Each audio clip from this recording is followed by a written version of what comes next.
بسم اللہ الرحمن الرحیم۔ السلام علیکم ورحمۃ اللہ وبرکاتہ۔ ناظرین، مفتی حنیف قریشی کی ایک ویڈیو دیکھی ہے، وہ ویڈیو آپ کے سامنے رکھتا ہوں، اس کو دیکھیں اور پھر اس پر تبصرہ کرتے ہیں۔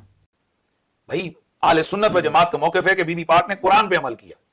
ابوبکر صدیق نے حدیث میں عمل کیا، تو حدیث کے سننے میں بھی تو غلطی لگ سکتی ہے ابوبکر صدیق رضی اللہ تعالیٰ عنہ کو، تو حدیث کے سننے میں بھی تو غلطی لگ سکتی ہے ابوبکر صدیق رضی اللہ تعالیٰ عنہ کو۔ اکیلے ہیں نا اس حدیث کے راوی، وہ اکیلے ہیں، تو ان کو سمجھنے میں خطا اجتہادی لگ سکتی ہے، تو ان کو سمجھنے میں خطا اجتہادی لگ سکتی ہے۔ تو اگر یہ کہہ دیا جائے کہ یہ جو حضرت ابوبکر صدیق بی بی پاک کو منع فرما رہے تھے، نہ کر رہے تھے، تو ان سے خطا ہوئی، تو اگر یہ کہہ دیا جائے کہ یہ جو حضرت ابوبکر صدیق بی بی پاک کو منع فرما رہے تھے، نہ کر رہے تھے، تو ان سے خطا ہوئی، اور بعد میں مہینے بعد کو نہیں ان سے خطا اجتہادی ہوئی، اور پھر وہی سارے دلائل یہاں رکھو جو بی بی پاک کے لیے رکھ رہے ہو، تو سیم پوزیشن ہے دونوں طرف۔ جی ناظرین، آپ نے یہ ویڈیو دیکھی ہے،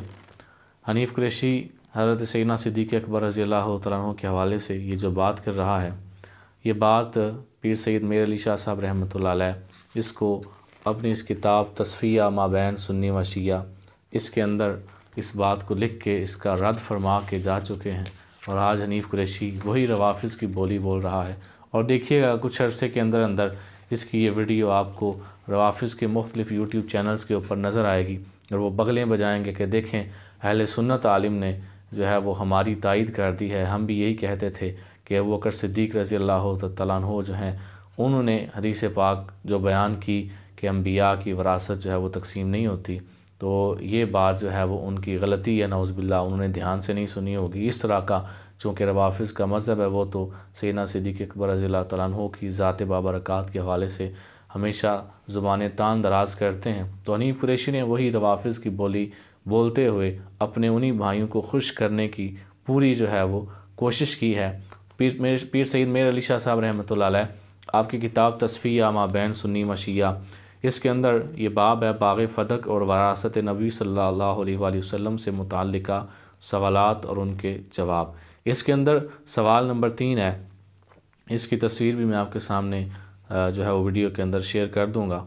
حدیث شریف نحن معاشر الانبیاء کا راوی صرف ابوبکر ہی ہے، لہٰذا بوجہ خبر واحد یعنی صرف ایک شخص کے روایت کرنے کے اس میں وہ قوت نہیں کہ قرآن کریم کے عموم کو توڑ دے۔ یعنی یہ روافظ کی طرف سے اعتراض کیا جاتا ہے، سوال کیا جاتا ہے، چنانچہ مسلمہ قطعیہ ہے کہ قرآن کریم کی تخصیص اس حدیث کے ساتھ جس کا راوی ایک ہو جائز نہیں ہے۔ یہ اعتراض آپ نے لکھا ہے اور پھر اس کا جواب آپ دیتے ہیں۔ آپ فرماتے ہیں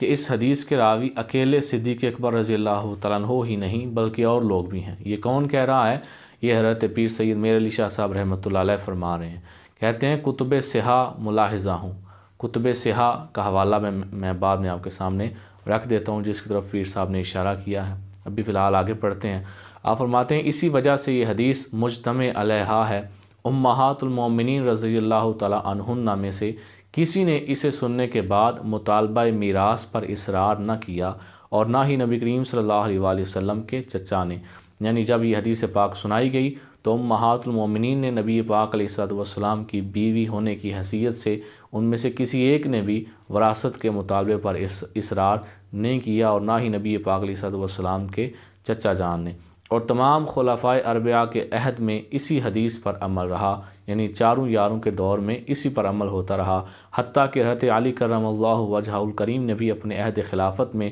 اس میں ذرہ بھر تغیر نہیں کیا۔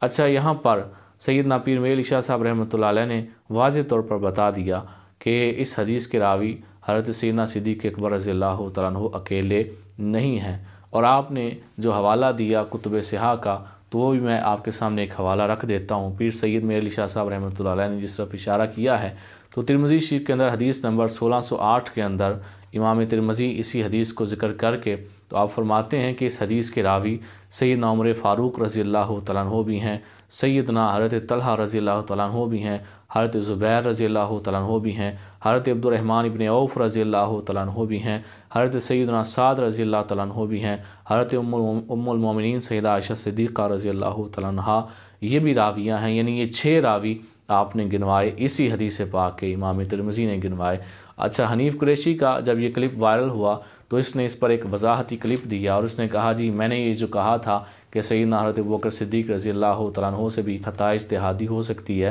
تو وہ تو میں نے الزامی طور پہ کہا تھا۔ اچھا، الزامی طور پر کہنا یہ تو ایک الگ بات ہے، اس پر تو فی الحال میں آپ کے ساتھ بات نہیں کر رہا۔ اس میں وہ بار بار کہہ رہا ہے کہ چونکہ اکیلے راوی ہیں۔ دوبارہ میں آپ کے سامنے رکھتا ہوں، دوبارہ ذرا سماعت فرمائیں۔ تو حدیث کے سننے میں بھی تو غلطی لگ سکتی ہے ابوبکر صدیق رضی اللہ تعالیٰ جی، آپ نے دیکھا یہ بار اکیلے بار نا اس اس پر حدیث ضد کے کر راوی رہا ہے کہ وہ اکیلے راوی ہیں۔ حنیف قریشی کی اپنی علمی حیثیت تو یہ ہے کہ حضرت سیدنا پیر میر علی شاہ صاحب رحمۃ اللہ علیہ کی ان کتابوں سے بھی وہ بالکل ناآشنا ہے، اور ابھی نام رکھتے ہیں جی گلستان مہر علی کا۔ تو حنیف قریشی جو ہے اس نے روافظ کو بیساکھی فراہم کی ہے۔ اس کی یہ ویڈیو روافظ استعمال کریں گے اور کہیں گے دیکھو ہم بھی تو یہی کہتے تھے کہ ابوبکر صدیق کے بعد چونکہ اکیلے راوی ہیں ان کی حیثیت نہیں ہے، وہ تو ویسے ہی ان کی شان کو مانتے نہیں، ان کو نعوذ باللہ وہ سرے سے مانتے ہی نہیں، تو پھر ایسی حدیث پاک کو وہ کیسے مانیں گے؟ اور یہ صرف جو ہے اس نے حضرت سیدنا صدیق اکبر رضی اللہ تعالیٰ عنہ کا نام ادب سے لیا ہے اور صدیق کا کہا ہے، باقی روافظ کی ہی بولی اس نے بھی بولی ہے۔ لے نا اس حدیث کے راوی۔ میرے اس پوڈ کاسٹ کے اس کلپ کو آگے پیچھے سے جو ہاں میں مفہوم یا استدلال کو واضح کر رہا ہوں تو اس کو انہوں نے کاٹ کر تو یہ تاثر دیا جا رہا ہے اس وقت گروپوں میں، واٹس ایپ اور دیگر یہ چیز پھیلا رہے ہیں کہ جی دیکھیں جی حضرت سیدنا ابوبکر صدیق کی حنیف قریشی نے بے ادبی اور گستاخی کی۔ واضح آپ کے سامنے یہ گفتگو ہے کہ میں ان کے اوپر الزامی جواب کے طور پر ان کو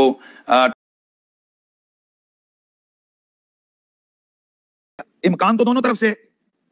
اور حضرت سیدنا ابوبکر صدیق رضی اللہ تعالیٰ عنہ آپ خبر واحد پر جو ہے نا وہ عمل کر رہے ہیں، آپ خبر واحد پر جو ہے نا وہ عمل کر رہے ہیں، آپ خبر واحد پر جو ہے نا وہ عمل کر رہے ہیں۔ سیدہ کائنات بقول صحابہ کرام کے اجماع کے کہ وہ عموم قرآنی پر عمل کر رہی ہیں، تو امکان تو ادھر بھی ہے اور امکان تو ادھر بھی ہے، امکان تو دونوں طرف ہے۔ تو اس حوالے سے حنیف قریشی کو میں دعوت فکر دیتا ہوں کہ اللہ کو جان دینی ہے، خدا کا خوف کرو اور نظریات اہل سنت پر واپس آؤ۔ اللہ تعالی ہم سب کو ہمیشہ نظریات اہل سنت پر قائم رہنے کی اور ان کی حفاظت کرنے کی توفیق عطا فرمائے۔ السلام علیکم ورحمۃ اللہ وبرکاتہ۔